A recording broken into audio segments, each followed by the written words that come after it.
Concha. Por ir directas al grano, nosotras llevamos más de 16 años trabajando en temas medioambientales como fundación, y los últimos 10 años pues han sido un déjà vu y una continuación básicamente de los años anteriores en los que no estaban gobernando los que llevan gobernando los 10 últimos años. Salvo en el caso del PSOE, que como sabéis vale tanto para un roto como para un descosido, ¿no? Nosotros estábamos muy ilusionadas porque incluso algunos de los grupos parlamentarios hace 10 años, cuando el primer gobierno de Uso de Barcos, nos tuvieron en cuenta a gran parte del movimiento popular a la hora de elaborar parte de los programas electorales. En las siguientes legislaturas, por lo menos a la Fundación Sustraia Concha, ya no nos han tenido tanto en cuenta. Y eso quiero ponerlo en valor, en desvalor, en el sentido de que, como bien han dicho algunos de los ponentes en la anterior mesa, es necesario, reconociendo los aciertos, valorando los errores, que siempre haya un espíritu crítico,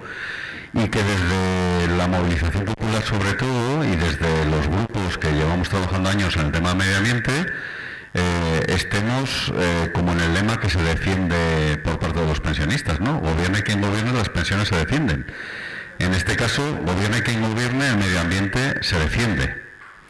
Eso significa que no nos podemos casar con nadie por las siglas, aunque algunos simpaticemos o hayamos incluso pedido el voto públicamente para algunas de las opciones que están representadas en el Parlamento de Navarra, a título personal. Lamentablemente, y los hechos están ahí, los 10 años de gobiernos del cambio y del progreso en materia medioambiental, defensa del territorio y alternativa al modelo capitalista existente en cómo se gestiona el territorio, no han sido lo que hubiésemos querido algunos. Y voy a empezar por el primer gran fiasco que hubo y que está firmado en el primer acuerdo de gobierno por parte de Geroa Bai, EH Bildu, Podemos y Izquierda Esquerra en su momento. No estaba el PSOE, no estaba UPN en esos cánones. Fue la eliminación de la ley de los PESIS o PROSIS, los planes de incidencia municipal, que ha sido la herramienta que ha utilizado siempre el Gobierno de Navarra para actuar y quitar las competencias municipales en materia de ordenación del territorio, urbanística y demás. Eso que parece una tontería es algo muy importante, y se firmó que se iba a estudiar su posible eliminación. 10 años después no solamente se estudió y se eliminó, sino que se han mantenido y han seguido siendo útiles y una herramienta muy importante para favorecer no solamente intereses especulativos urbanísticos, sino también para favorecer a determinados modelos industriales, llegado el caso, como puedan ser temas mineros, como puedan ser temas de líneas de alta tensión, como pueden ser trenes de alta velocidad, etcétera. Ese tipo de normativa que era básica para volver a que los ayuntamientos, la base principal de un gobierno que es la más cercana a la ciudadanía, no tuviesen esa losa de intervención por parte del Gobierno de Navarra, no fue eliminada, sino que se ha mantenido. Y se ha mantenido en las 2 legislaturas y media que llevamos sin gobiernos de UPN. Nosotras al PSOE no le vamos a pedir nunca nada porque no esperamos nada, porque está muy bien que se haga política, que haya acuerdos, pero hay cosas que no se negocian. Y no se negocia, por ejemplo, toda una situación que tenemos a nivel general de explotación y expoliación de los recursos naturales y del territorio. Tanto con el modelo agroindustrial ganadero también que se está llevando a cabo, se llevaba con UPN y se ha incrementado más en los últimos 10 años. De hecho, el lobby agroindustrial es muy importante en estos momentos en Nafarroa, tan importante que está dirigiendo todo lo que es la política agraria, no basada en intereses de soberanía alimentaria, que es fundamental, ni en que haya más agricultores y agricultoras en condiciones dignas para poder subsistir, sino en la concentración absoluta de grandes empresas vinculadas a la agroindustria que cierran el círculo de la propiedad incluso del comunal por la gestión y los usos que se hacen, sino también por un modelo intensivista, que eso conlleva una mayor cantidad de insumos, una mayor explotación de recursos hídricos, una mayor concentración de capital y, lógicamente, un deterioro incluso en las clases trabajadoras, porque ya no hay campesinos prácticamente en Navarra ni agricultores, sino trabajadores del campo con peores condiciones laborales. Otro de los problemas que hemos tenido en general es el del transporte. En Navarra, en estos 10 años, en vez de aprovecharlos para mejorar las condiciones del transporte público, no solamente no se han mejorado, sino que no se ha ido a la raíz de los problemas. No solamente porque en los 4 primeros años del primer gobierno del cambio en Navarra se avanzó más que nunca en las obras del tren de alta velocidad, sino porque incluso algunos partidos que apoyan directa o indirectamente al gobierno o que gestionan y dirigen grandes ayuntamientos están a favor de determinados proyectos urbanísticos vinculados directamente a los intereses del cemento y de la construcción, como es la construcción de la estación del tren de alta velocidad en el barrio de Chavacoiz, o la construcción fuera del actual emplazamiento también en Tudela de una estación que dicen que es para el tren de alta velocidad en Tudela. Se podrá decir que la competencia ferroviaria no está en manos del gobierno de Navarra, es cierto, pero da la casualidad que un vicepresidente económico que hablaba chino en su momento, en el primer gobierno de Usubarcos, fue el que suministró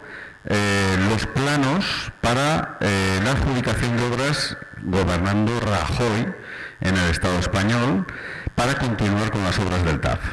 Ese vicepresidente económico que tuvo que dimitir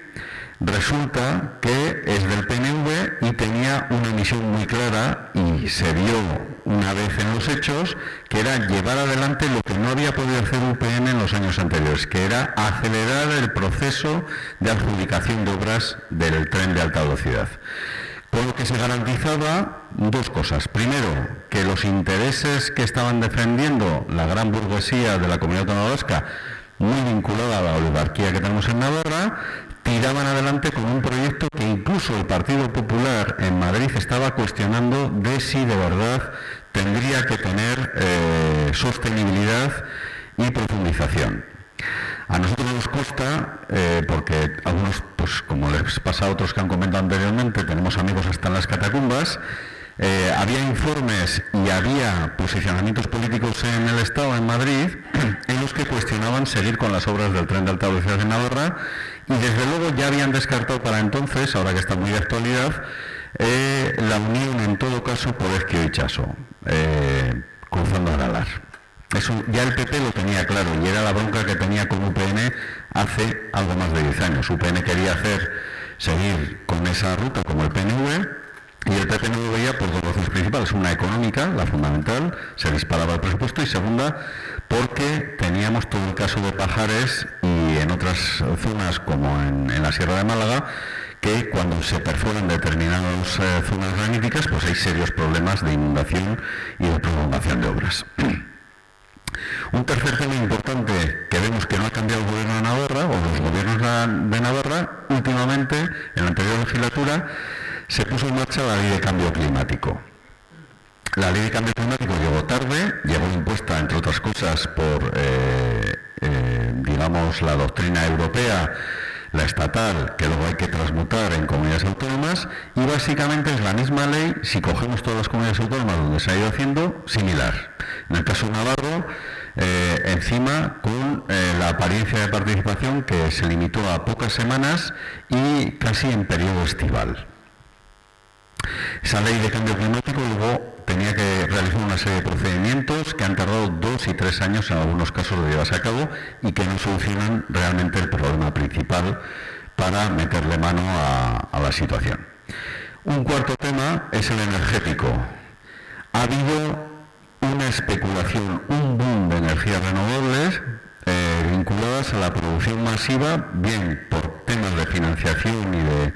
ayudas económicas por parte de las administraciones o bien por el puro negocio especulativo que ha habido. Y nos hemos encontrado con que en Navarra, en los últimos 10 años, ha habido más de 200 proyectos vinculados a las energías renovables que estaban encaminados sobre todo a intentar enganches en la red que, como se ha visto recientemente, pues no sostiene ya tal producción de energía, sin hacer un estudio y una planificación democrática previa por parte de las administraciones, en este caso de Navarra, de qué realidad y qué necesidades tenemos que cubrir, y dejado al albur de los intereses empresariales y privados. Lo mismo nos está pasando en los últimos años con la proliferación de macrogranjas, algunas más conocidas como pueda ser la de Caparroso y otras menos, pero que están siendo totalmente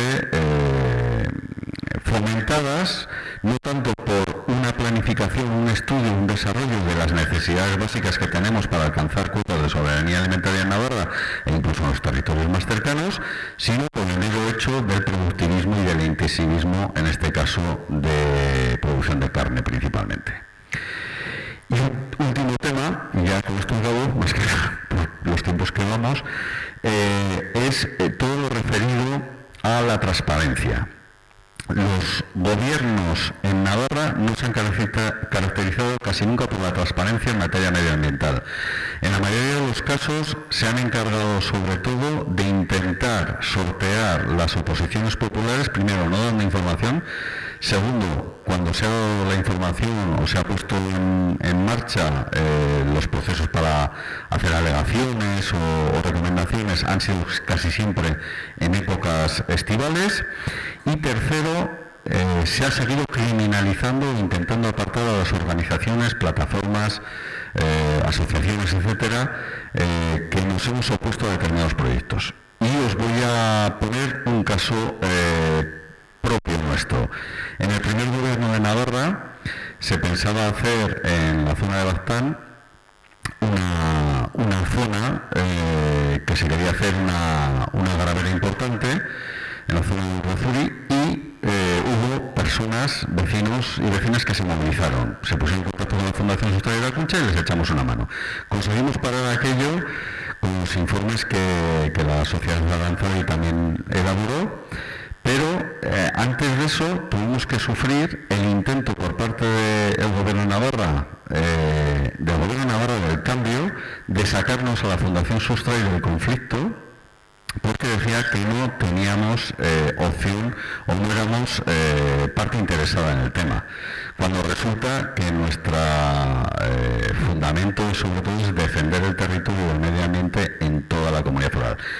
Esto no se había atrevido a hacerlo nunca ni UPN, con los que, como comprenderéis, nunca hemos simpatizado ni hemos tenido afinidades. Pues lo intentó hacer Geroa Bai desde el primer gobierno del Cambio. Y por último, ya acabo con esto, ahora mismo estamos viviendo en las últimas semanas un nuevo proceso de burbuja que son las plantas de biometanización. El actual gobierno de Navarra está saltándose, por lo menos una parte de ese gobierno, los intereses o las intenciones que tienen las poblaciones afectadas, muchos de ellos militantes de H. Bildu, de Geroa Bai, de UPN incluso, del PSOE también, y de Podemos, por ejemplo, o de Contego Zurekin, que están en contra de ese tipo de, vamos a decir, imposición de nuevas plantas de biometanización. Bueno, pues el Gobierno de Navarra sigue demostrando, con las declaraciones esta semana de la vicepresidenta tercera, Begoña Alfaro, que está más por defender los intereses privados de determinadas empresas, que algunas de ellas no tienen más que el nombre, porque no tienen ni oficinas ni han trabajado nunca en la biometanización, sus intereses o posibles plusvalías, que realmente defender el patrimonio público de todos, que es el suelo, la tierra y el agua principalmente. Parece un poco así bronco el tema, pero desde luego es una situación real que tenemos en estos momentos, que veníamos con todos los conflictos medioambientales acumulados de etapas pasadas, como las centrales térmicas de Castellón, y que incluso en uno de los gobiernos de estos del Cambio, un consejero de Justicia que ha cobrado cesantías fue abogado nuestro y ganamos en los tribunales del Supremo. Pues no se consiguió que ninguno de los gobiernos